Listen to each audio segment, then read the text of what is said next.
Joining me now, Lipow Oil Associates President Andy Lipow, who knows all things globally when it comes to black gold. Andy, Ukraine has reportedly hit Russia's oil depot in Crimea. That was earlier today. How are geopolitical events going to affect energy futures as we head into the winter? Because right now, we're at the lowest in 5 years. It's a good sign for consumers. Well, thanks very much for having me, Liz. Over the last 3 years, what we've seen, but after the invasion of the Ukraine by Russia, is really there's been a limited impact on oil supplies and supply disruption. What has happened is that the U.S. and the European Union and others have imposed sanctions on the purchase of Russian oil, and Russia has really diverted those supplies to China and India and Turkey and a few other smaller countries. And that's one reason why we see President Trump trying to pressure India to stop buying its 1.7 million barrels a day of oil from Russia. We've also benefited from actions by OPEC Plus, who over the last couple of years have begun to restore their voluntary production cuts.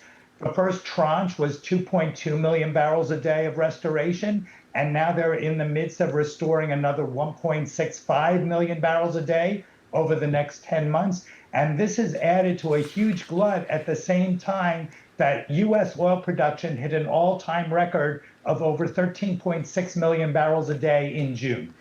India's leader, Narendra Modi, told President Trump he will not be buying Russian oil. However, we've seen the two get together, and I'm talking about Vladimir Putin and Narendra Modi, and then Modi wished Putin a happy birthday. Do you believe India is going to actually stop buying oil from Russia? Because Russia has a whole shadow group of tankers that are moving around under different flags and still sending out oil to countries like India. Well, I think you might see a modest decline in Russian supplies going to India, but it won't happen for another few months because India has already purchased its supplies for November and most of December. And the fact of the matter is that Russian oil is very heavily discounted compared to supplies from other parts of the world. And India depends on Russian oil for 1/3 of its crude oil imports. President Biden tapped the Strategic Petroleum Reserve, which is like the rainy day fund for oil in this country, and he tapped it right before the election. You're only supposed to tap it in emergencies, and he said that the emergency was that prices were very high. President Trump has said that that was a bad thing to do. However, right now, we are at such a low price. We are at a 5-year low for crude oil. Don't you think we should start refilling the Strategic Petroleum Reserve now?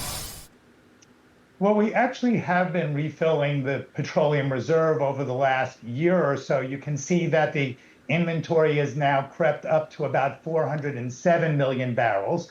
And if we want to continue filling the SPR, what we need is Congress to budget additional funds so that the government can go out and purchase additional supplies of oil. Yeah, we've got to shut down, so nothing's being appropriated. Let's look at gasoline, because year over year, the price of, this is wholesale, well, average, but a lot lower, certainly, had been about $3.19. Now we see where it is today.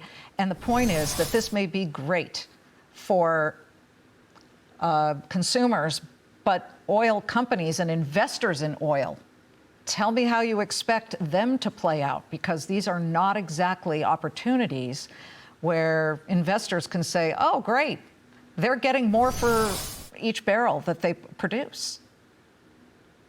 Well, this is certainly good news for consumers buying gasoline or diesel fuel, but as you point out, it's very bad news in the oil patch.